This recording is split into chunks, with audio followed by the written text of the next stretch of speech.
आज 23 जुलै 2021 संघटनेचा शिक्षक आमदार किरण सरनाईक व अमोलदादा मिटकरी यांच्याकडे पाठपुरावा शिक्षक संघटनेचा पाठपुरावा जो आहे तो करण्यात आलेला आहे. यामध्ये कनिष्ठ महाविद्यालय जी संघटना आहे यांच्यामार्फत हा पाठपुरावा करण्यात आलेला आहे.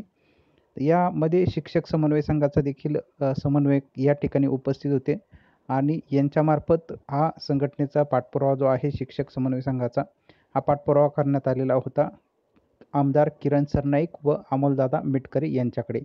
नेमकी काय चर्चा झालेली आहे, कोणते मुद्दे या ठिकाणी चर्चेले गेलेले आहे, कोणते कोणते आश्वासनं या ठिकाणी भेटलेले आहे, याची माहिती आज आपण सविस्तर पुढं बघणार आहोत.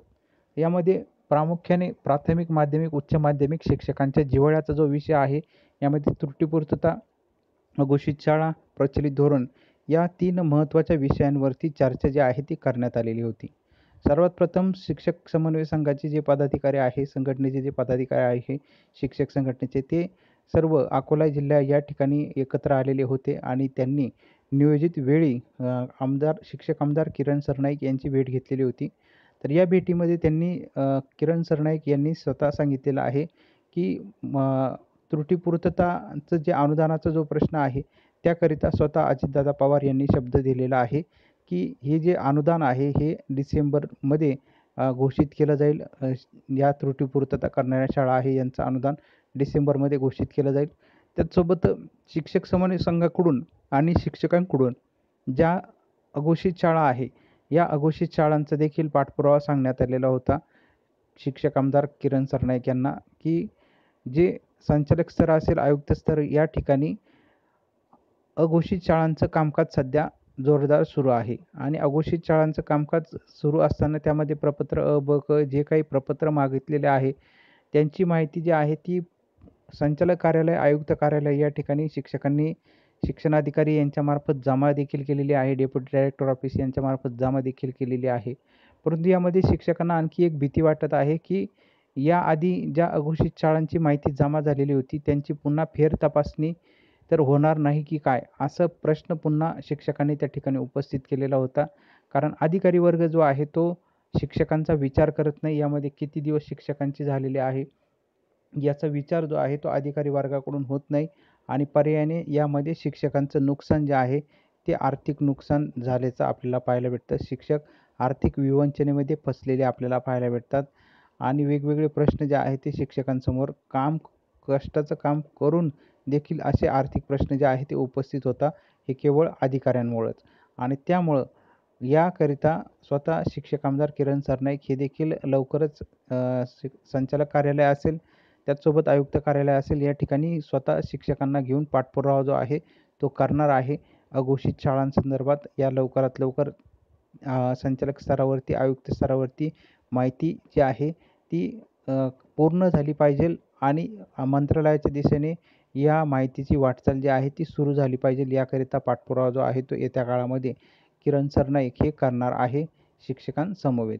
त्याचसोबत प्रचलित धोरण आणि इतर देखील मुद्द्यांना स्पर्श जो आहे तो त्या ठिकाणी करण्यात आलेला होता. प्रचलित धोरण लवकरात लवकर लागू करण्याच्या दृष्टीने फाईल जी आहे ती तयार करून त्याची अंमलबजावणी करण्यात यावी याविषयी देखील चर्चा जी आहे ती करण्यात आलेली होती. त्यानंतर सर्व जे शिक्षक आहेत त्यांची पुन्हा त्याचसोबत म्हणजे शिक्षक समन्वय संघ असेल, शिक्षक संघटनेचे पदाधिकारी असतील यांची अमोलदादा मिटकरी यांच्या समवेत भेट जी आहे ती शिक्षकांच्या प्रश्नासंदर्भात भेट झालेली होती. यामध्ये शिक्षकांकडून पुन्हा सांगण्यात आलेलं होतं की जे अघोषित शाळा आहे या अघोषित शाळा निधीसह घोषित झाल्या पाहिजे.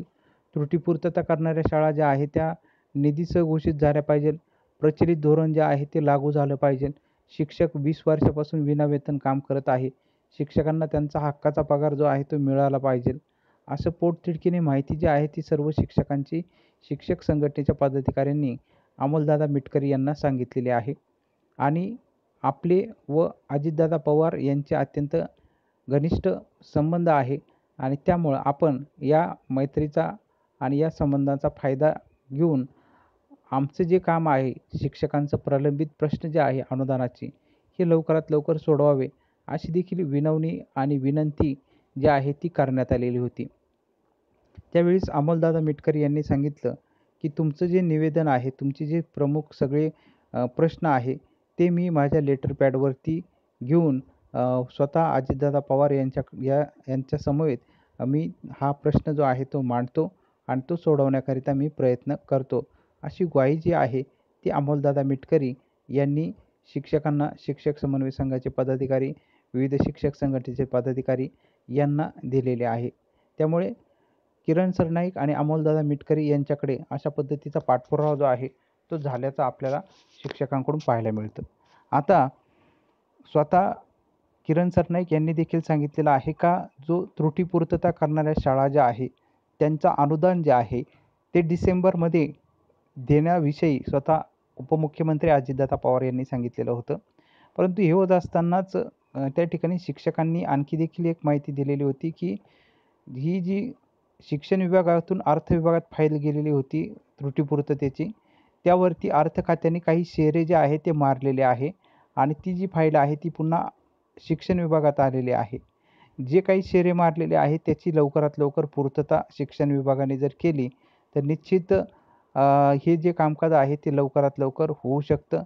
त्याकरिता पूर्तता असेल किंवा जी माहिती त्या ठिकाणी दिलेली असेल, जो शेरा मारलेला असेल त्याचं कामकाज जर लवकरात लवकर पूर्ण करता आलं तर निश्चित शिक्षकांना पगार जो आहे तो पगार लवकरात लवकर सुरू होऊ शकतो.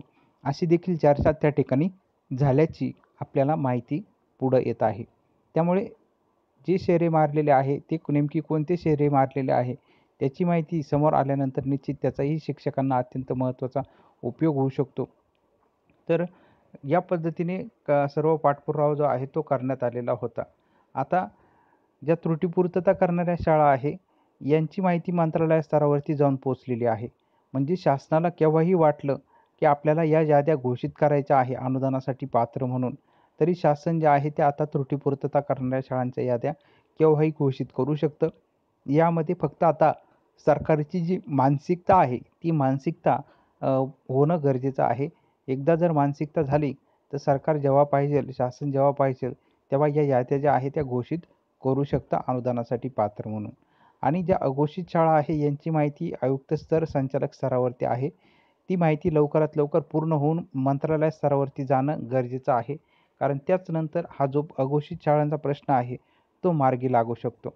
आणि त्याचसोबत प्रचलित धोरणाचा प्रश्न जो आहे, शिक्षण मंत्र्यांनी सांगितल्याप्रमाणे त्रुटीपूर्तता करणाऱ्या शाळा, अघोषित शाळा जेव्हा अनुदानासाठी घोषित होतील त्यानंतर एकत्रित सर्व आकडेवारी घेऊन 100% अनुदानासाठी किती खर्च येतो ही आकडेवारी घेऊन सर्व जी माहिती आहे ती अर्थ विभागासमोर घेऊन आपल्याला जायचं आहे आणि त्यानंतर मंत्रिमंडळाच्या बैठकीसमोर जायचं आहे आणि त्या ठिकाणी हा प्रश्न मार्गी लागू शकतो.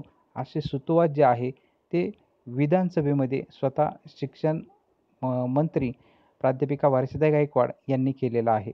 त्यामुळे आता हे जे प्रश्न आहे त्रुटीपूर्तता, अघोषित शाळा, प्रचलित धोरण हे केव्हा सुटतात याचा पाठपुरावा दिवसेंदिवस कोण कशा पद्धतीने करतंय याची माहिती आपण वेळोवेळी पुढं बघत राहणार आहोत.